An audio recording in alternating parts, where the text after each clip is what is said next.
What up, fellas? How y'all doing? Hanging in there.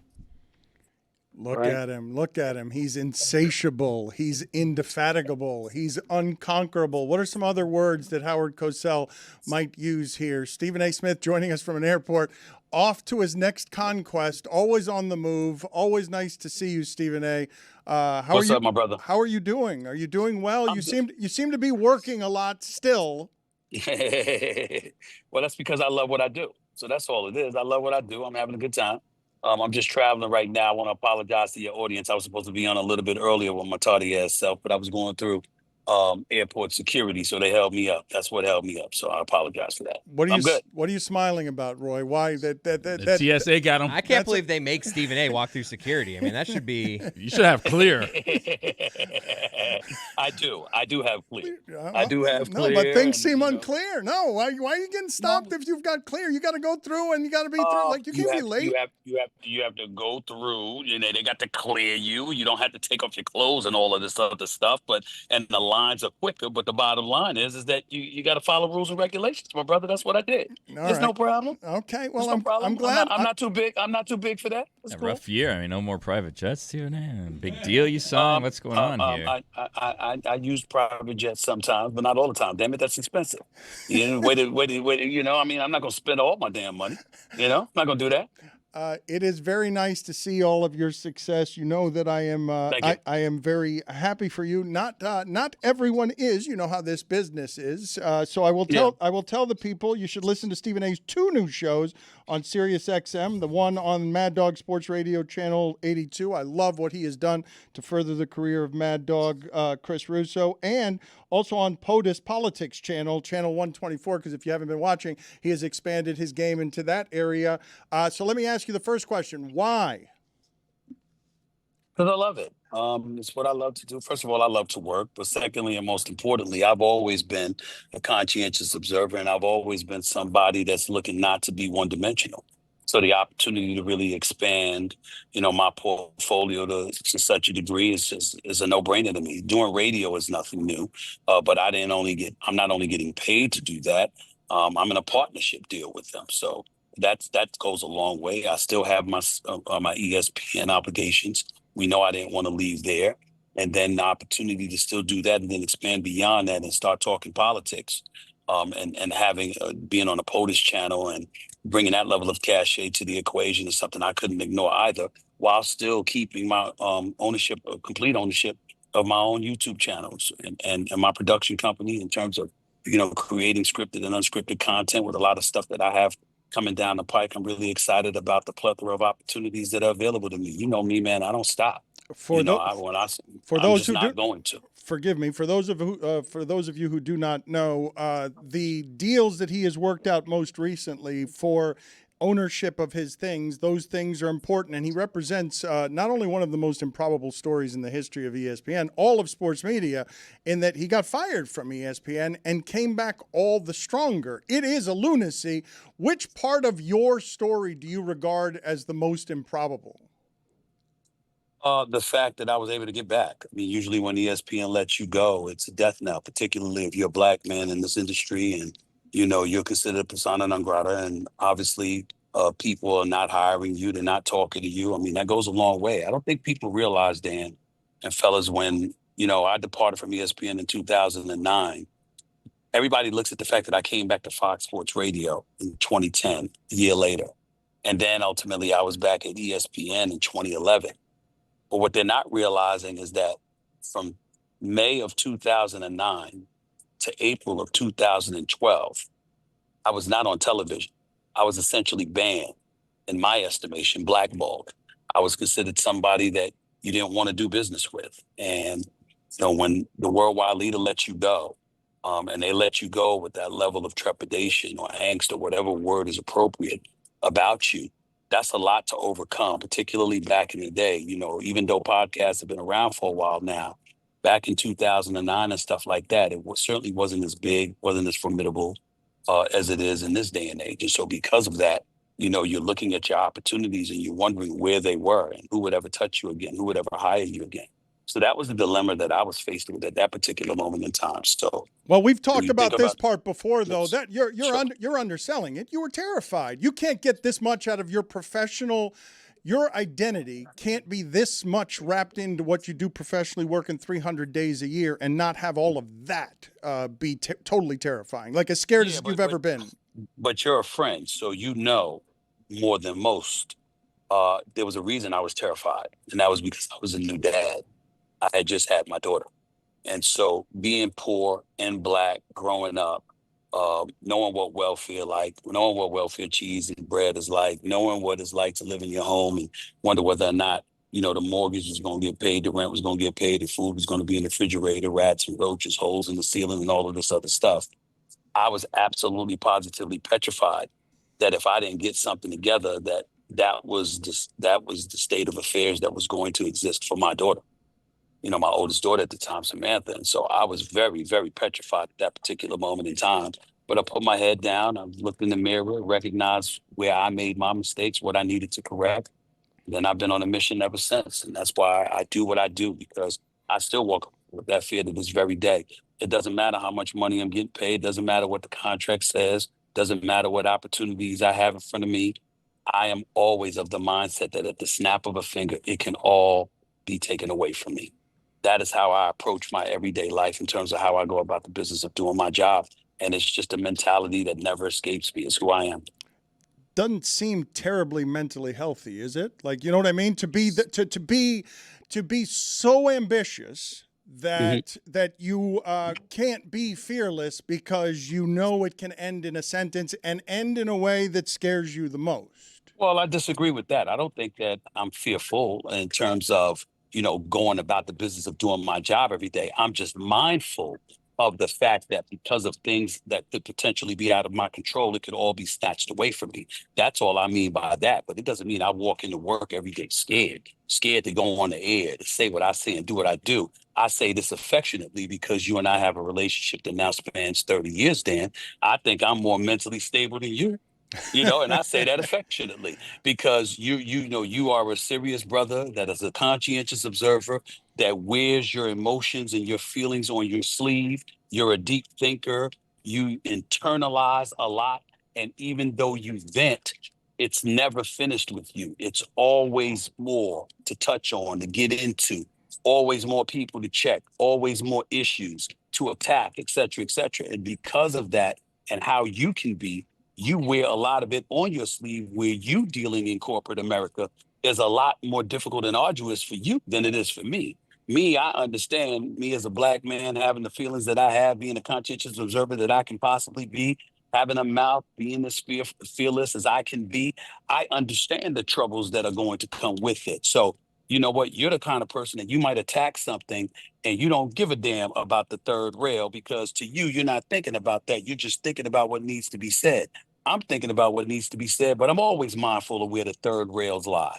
I'm always mindful of how I can get fried. And because of that, I might maneuver a little bit differently than you do from time to time.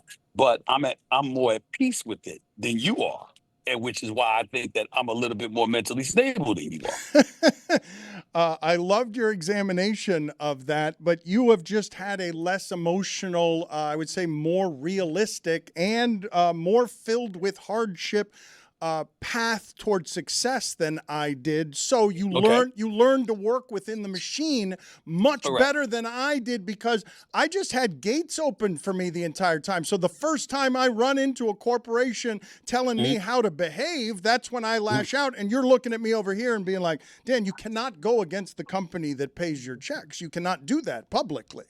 Well, I just say that to you, like, listen, you right now, you got Middle Lock Media. Look at the great job that you guys have been doing. But in the process, man, at the end of the day, even though you're working with people, they answer to you. And if they're doing things that's going to compromise your bottom line, you're going to have to deal with them because you have bottom line goals to address. The same is applicable to any company or corporation in this country or in this world. You got to understand where the lines are drawn. It's not to say that you can't be your true, authentic self. It's not to say that you can't be as real and authentic as you want to be and as you should be and as you're destined to be. But in the process of doing all of that, it can't be at the expense of everybody around you that's cut the check. Wait a minute now. They got to get something out of it too. And so for me, I've always prided myself on being as true to me as I can possibly be, but being mindful of the fact that I don't just represent myself. If I do something, it's not just about me. It's about First Take. It's not just about First Take. It's about the people I work with on First Take. It's not just about First Take and the people I work on First Take. It's about ESPN. And if it's about ESPN, it's also about Disney. I got to take all of those things into consideration. And that doesn't mean that definitively, okay, this is what I'm going to do. This is what I'm going to say. This is the way that I'm going to act. All I've ever encouraged you to do is remember, you're not just having to think about you. It's more than just about you. And what I've encouraged you throughout the years, and you've been pretty damn hard-headed and listening to it, even though you get it. Sometimes you listen, sometimes you don't. Is that sometimes you're so passionate about it that you know what? You'll win the battle and lose the war. And I'm saying, Dan, why? You're too damn important. Why would you do that? Guess what? This is not that important. This might be down the road, but this right here is not. Yeah, but you learned that, Stephen A. There's a bigger fight in fight. But you learn. I think you learned that in 2009 in a way that I didn't. I believe that you learned how to be unemotional about this because once you got hit the first time, it was so scarring that you're like, okay, that's not going to happen again. But that wasn't the first time I got hit. Remember, I was in arbitration against the Philadelphia Inquirer.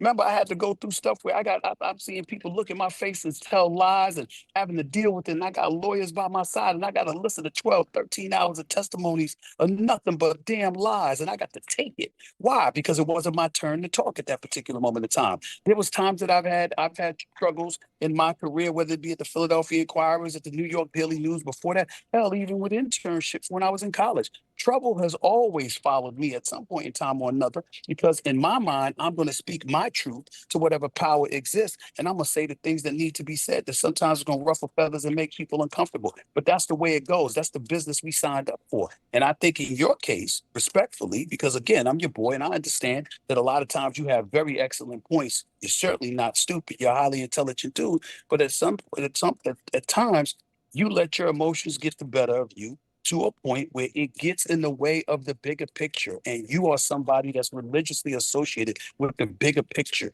You matter. Your thoughts matter. Your opinions matter. And sometimes I'm looking at you and I'm saying, as I've told you to your face, is that really worth it? Is that the fight? Is that the sword to fall on right now? Because it's a bigger one down here that you're going to be needed for. And that's where you and I from time to time to differ, because for you, every fight is a big fight. Some fights to me ain't worth a damn. It ain't worth my time. It's not a big deal. I can brush it off my shoulders. And then there are some bigger fights where somebody needs to get their ass kicked. I'm going to kick their ass. All right. So walk me through the changes at ESPN, the changes in journalism that result in the combination of things that has the NFL now owning 10% of ESPN, and somewhere within that, Spike Lee's documentary on Colin Kaepernick gets Spike, that was with ESPN, and Spike Lee's silence is purchased. He's got an NDA. He cannot talk about it.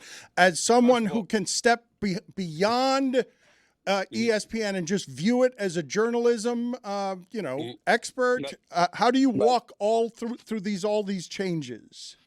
My temptation is to tell you, don't try that shit with me, Dan Le Batard. There's but so much I'm going to get into as it pertains to that, but it's a legitimate question, so I will answer it.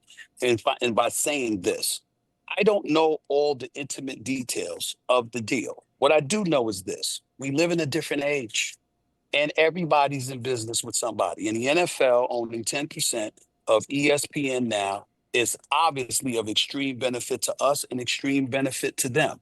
Will it compromise journalism? I don't think so. I look at the league contracts we've had with the NFL. I look at the league contracts we've had with the NBA, with Major League Baseball and stuff like that. It doesn't stop our investigative reporting. It doesn't compromise our integrity. You as an individual have an obligation to recognize the fact that you have a business, to handle every single day.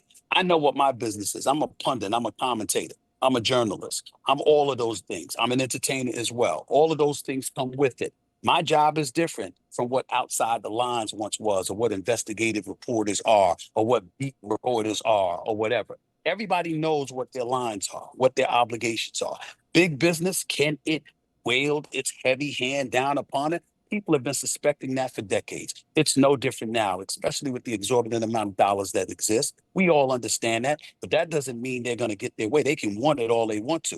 Well, you know what? I'm getting ready to interview Roger Goodell in a few weeks. They're going to stop me from asking him what I need to ask, whatever those questions are at that particular moment in time. The same is applicable to Adam Silver. The same is applicable to Gary Bettman in hockey or Rob Manfred with Major League Baseball.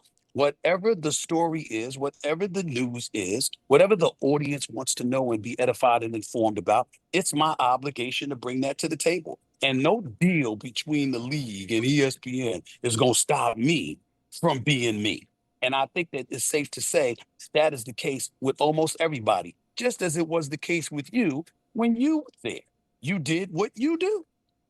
It's interesting, though, because journalism and business have always tried to be separate editorially. Sure. Over the last 25 years, ESPN didn't have to choose to be a journalism business. They could have just been a business, but they chose to try to be a journalism business. And in doing so, Why was that, though?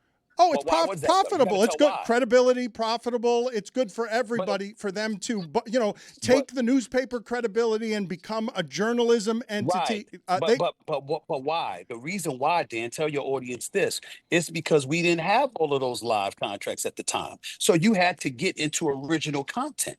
And what better way to do that than have scribes, reporters, commentators, etc., who can get in front of the camera and articulate themselves in a way that was entertaining to an audience to make themselves attractive. And look at the business we have now created. Look at your business. Look at my business. Look at the advent of the podcast industry. Look at television and radio shows being created. Look at television shows on linear and streaming and beyond that have been created or will be created. The point is, you figure out different ways to make money, to monetize whatever product you could give to the masses that they would deem attractive. That's what we're talking about here. The game ain't as complicated as people try to make it out to be. And certainly the money may appear to have changed things, but as things change, they remain the same. Just like you find a way to work around stuff in the past to make sure that business is still thriving and everybody gets fed, the same is applicable now. It hasn't really changed that much. I think, though, that is it possible? I don't think it's possible for you to be naive, but you think that the NFL owning 10% of ESPN isn't going to have the NFL having more to say about the content that goes forth? I'm not saying that. What I'm saying is they can try, but who the hell owns the other 90%? And who are the bodies that you have to deal with? Remember, you're doing business with us. It's not just us doing business with you. And the fact of the matter is the integrity that comes with ESPN and how we do what we do is not going to be compromised just because you got a piece of ownership. It's something that we're giving you in return as well. You understand that, we get to air your games. We get to air some of your content. We get Red Zone and other elements that come with the equation. Things that are going to help you continue to monetize your brand that is the National Football League, which is king. We get some benefits out of it. They get some benefits out of it, as is the case with any network that's in business with anybody. That's all that's going on here. And when you sit down and you're conducting business, that's what you're going to do. That's like me looking at you and saying that the big people that you do business with, okay, if something egregious happened and the world is aware that you can't talk about it because you're in business with them, that's simply not true. That's simply not true. You're still going to do what you do because it's what you signed up for, and they know what they signed on with you for. So they can't deny you the opportunity to do the job that you swore to do for your audience and your constituents out there.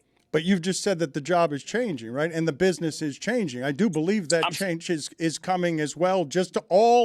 You cannot have these entities be this strong and be silent partners. I'm not saying that they're going to be silent, and I'm not saying it's not going to be a battle. I'm saying it can be overcome, just like things were overcome in the past. There's always something to complain about. We get that part, and nothing is perfect and totally smooth. But in the end, the industry is the industry. This kind of stuff has been going on, so it's nothing new. That's all I'm saying. Your relationship with LeBron, there's no relationship at all with LeBron? Zero. That's unfortunate. Yeah, but it's life. So what? He do what he do. I do what I do. You understand? And I'm going to continue to cover sports. I'm going to continue to be fair and objective and professional. But in the end, I'm going to call it like I see it. And, like I said, I get mad when people go on social media and talk about he can't stop talking about LeBron, because the only time I ever mention him is when I'm asked.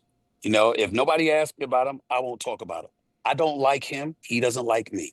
We don't like each other. It is what it is. And to me, what he did when he confronted me in the third quarter in the middle of the game, courtside, blaming me for something I did not do, and then tried to turn it into me being somebody that would go after somebody's family, and then coming on the Pat McAfee show thereafter just to insult me. That's a line you don't get to come back from. But it's not going to stop me. There's nothing I can really do about it because I'm not going to be unprofessional. I'm not going to be unfair. I'm not going to refuse to acknowledge his greatness as the second greatest player in my eyes that I've ever seen in the history of basketball. Surefire, first ballot, future Hall of Famer, one of the greatest players we've ever seen in our lifetimes, who we will all miss in terms of his on-court play when he is gone. But there are things that I know as a man that he has tried to do to me. And the things that he has said and the things that he has done, we don't like each other. It's just that simple. And it's probably going to stay that way forever. And if it gets rectified because we have a conversation, I'm a grown man and I'm open to doing that. But I will never volunteer. I will never initiate. And as far as I'm concerned, if we never speak in life again, it won't bother me one bit. We do not like each other. But how did it get there, though? That wasn't always the case. Well, I just told you. Things are that I'm not going to get into details, but there are things that have gone on behind my back. And when people are systematically trying to do you harm, in terms of your reputation, your integrity, and all of this other stuff, it gets to a point where enough's enough, and as it pertains to his son, the one thing that I will say is go back and look at the facts.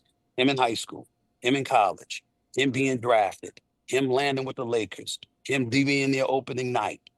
I never said a negative word until he was put in the game in the first quarter against the Philadelphia 76ers and got scorched. That is the only time I've ever spoken a negative syllable about Bronny James, who I believe in and I believe has the potential to be not just a player, but a damn good NBA player someday. I've never said it. And so LeBron, adroitly went about the business of painting it as me being somebody that would go after his son and got other NBA players to think that way and stuff like that. And that's what he chose to do. All right. I know it's false. I know it's not fair. I don't appreciate it, but it's not going to stop me from living my life. He's got his family. I got mine. He's got his job. I got mine. And when he does great things, I'll be there to applaud it. And when he doesn't, I'll be there to chronicle that too. And that's going to be that. And that's the way it goes. And I can assure you, I'm not losing a minute's sleep over it. And I never will. Listen to Stephen A's 2 new shows on Sirius XM on the Mad Dog Sports Radio channel, Channel 82, and on POTUS Politics channel, Channel 124. Where is your relationship right now with Shannon Sharpe? My relationship with Shannon Sharpe is a pretty damn good one. I got a lot of love for him. He did a great job for First Take. Anything that I needed him to do, he has always been there for me. And it's unfortunate what happened with his situation. And certain decisions that were made were way above my pay grade. But in the end, he has always been good to me. We never really knew each other that well until he came on First Take, Dan. But since he was on First Take for those 2 years, our friendship developed, our brotherhood developed. I got a lot of love for him. I'm wishing him nothing but the best. And if he ever needs me for anything, is there anything that I can do for him? I will not hesitate. Hey, Stephen A., what's your relationship like with Skip these days? Not much. Skip and I appeared on this podcast a few months ago, and he interviewed me for an hour. We don't talk much. I know I owe him dinner because he reached out and wanted dinner. But we've never really talked much off the air, believe it or not. That was never the case.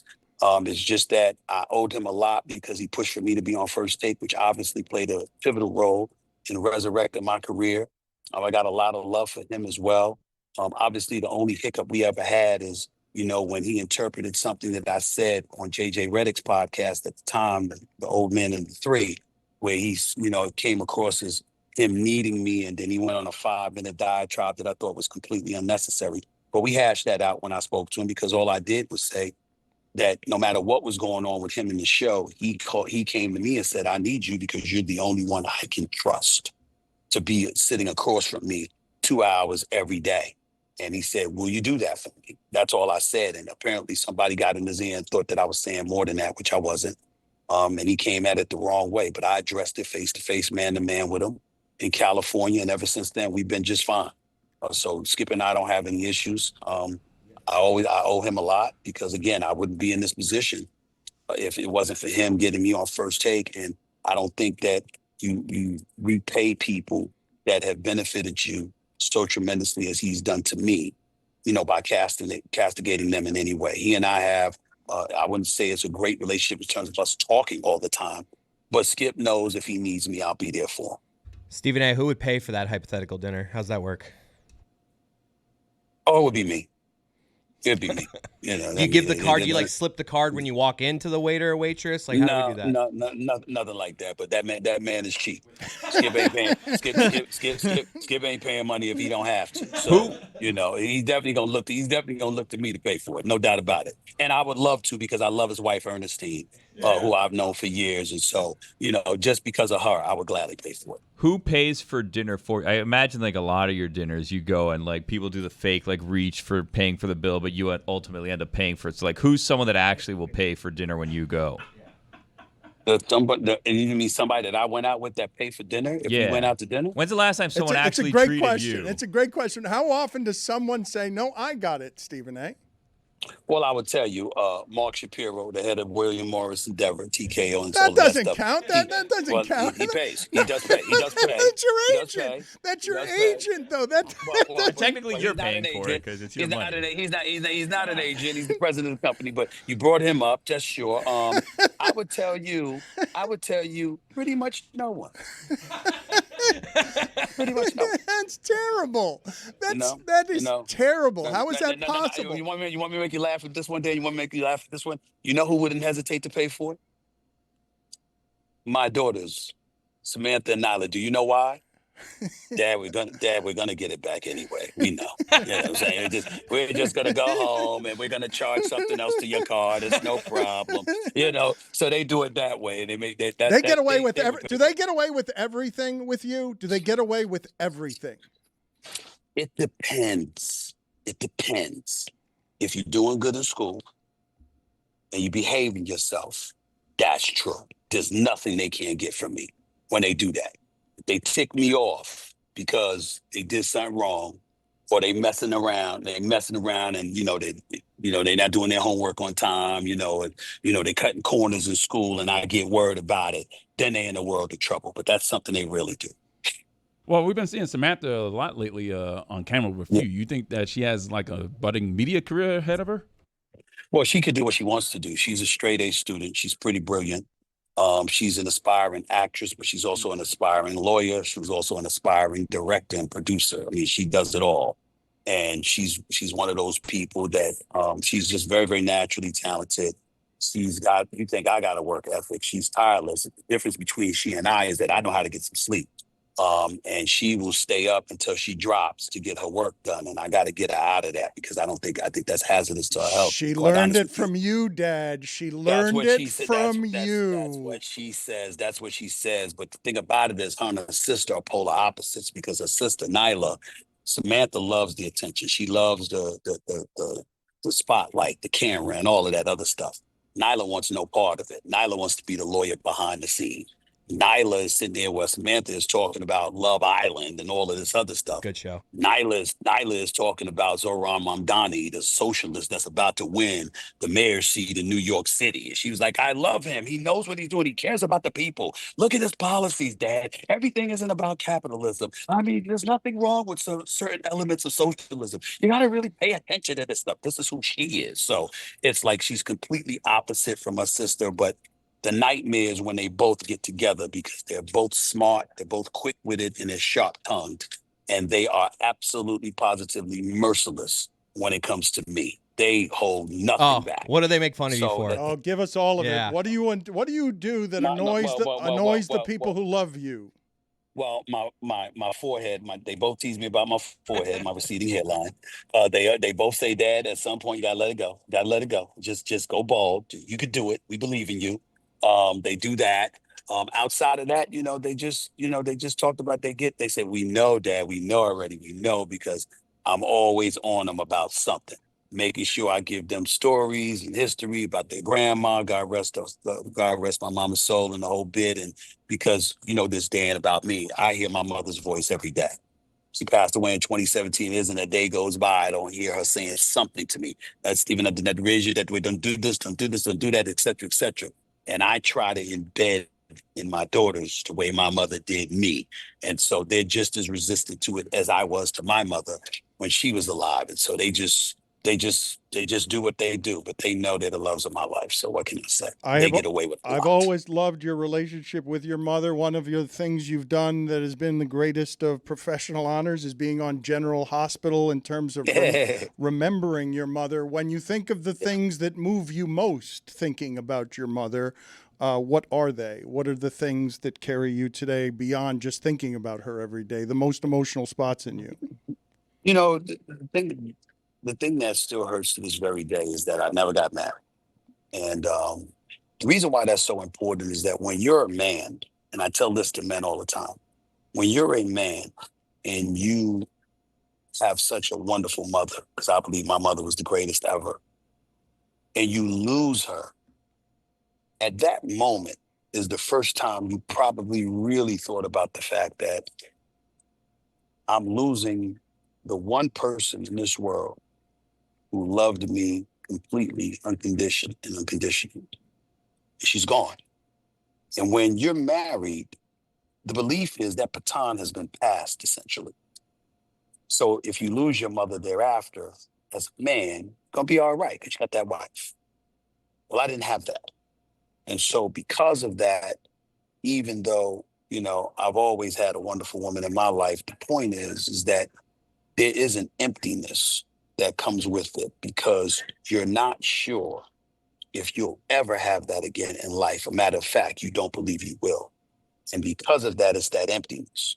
But what offsets it is, in my case, having my two daughters.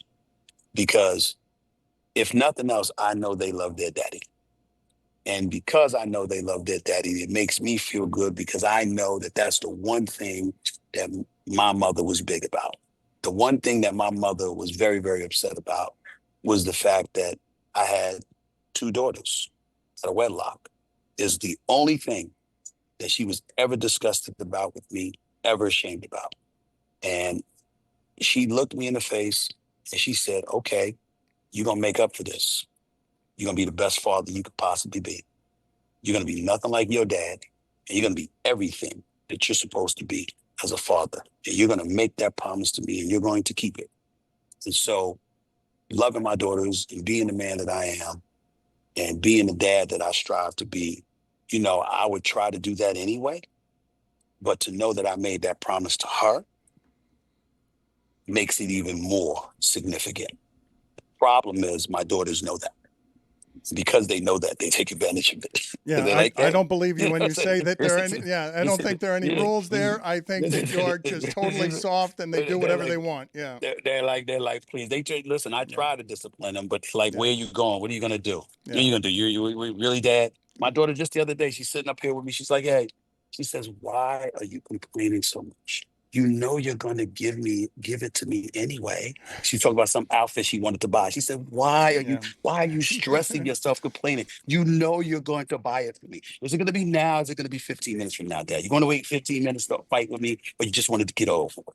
That's how she does. It's sad. We said the entire time at ESPN he was undefeated. Nobody had ever beaten him in a debate of any kind. And now all he is here is just the world's softest. Like, look at him. Look at him. He's falling apart in front of us. All right, we got to make this. Oh, Let's do you mind doing a top 5 beefs that Stephen A. Smith has had over the course of his career? We can make it 2 categories. We can make it sports or media or mix the two. You want to do a top 5 list of your top 5 beefs of all time? You're asking me to think about that stuff. I haven't even thought about that stuff. So I tell you what, you do whatever list you want. You give me some of your recommendations, and I'll let you know. I'll co-sign or not. No, I don't want to do Whitlock. You did Kevin Durant once upon a time where you told him you don't want to make an enemy out of me. Does that even rank in your top 5? It does not. LeBron must rank in the top 5 now, right? I guess so. If you want to say, I mean, I don't. Again. Okay, I know it's my list. I don't want. I just what you guys got some nominees there because I don't know who his top 5. Like, yeah, it's Whitlock. No, but okay, but let's just put that one off to the side. It's not. We're not going to mention that. That's a different dimension, different category. Let's do just five. Like, give me another one that is memorable of Stephen A's in his life because he's had some public. Like your persona has changed a little in that I would say over the evolution of your career. You got one, Roy? Cowboys fans. Oh yeah, Cowboys fans. Yeah. That's top 5. Yeah, that's top 5. But it's all in fun. It's all in fun. Like I'm the guy that sit back and take pictures with them and troll them at the same time. And expect them to troll me. It's all in fun. It really, really is. I love seeing them cry though when they lose. It's hilarious. It brings me such joy. It really, really does. Are you eating up the 10 or the 8-part documentary on Netflix of them celebrating the last success that they had 30 years ago? Of course I am. Of course I am, because it was almost 30 years ago. January 28, 1996 to be exact. 29 plus years. They haven't been to an NFC championship game. They haven't been to a Super Bowl. They haven't won a Super Bowl. Of course, I'm fully aware of this stuff. And by the way, I don't know if you noticed, but since that date, their value in the franchise has increased by $9.4 billion. So they win financially. They win in headlines. They just don't win when it counts. I mean, but it's funny though. It is funny that they are worth more than any sports team. And if Jerry Jones had to select between the two, which do you think he'd select? Winning a Super Bowl or being the most valuable team in all of sports? He would say winning the Super Bowl. I believe it's being the most valuable franchise in football. I believe that man is about his money, and I believe that man loves being recognized as the renegade that's making money more than anybody else and what have you, because his attitude is, I can't go on the field and play for you, but I can do this. So me doing this directly, I got one up on you. My personal opinion is that he would prefer the latter, but he would say the former. Stephen A., is it crazy to say that Jerry Jones is the face of the NFL?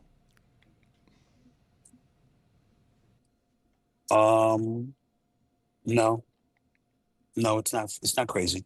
I don't think you can say it's crazy because think about it. We talk about him more than we talk about the players. No, but that is nuts. There's no other owner that gets to be face of the league. There's no such a thing. I agree. He agrees. He can't even talk about it so much anymore. He agrees so much. Cut off. Look at that. Actually, that's exactly how we should end it, with the opposite of First Take. He just agrees, and that's it. Like, that's it. We're done. We have no more show.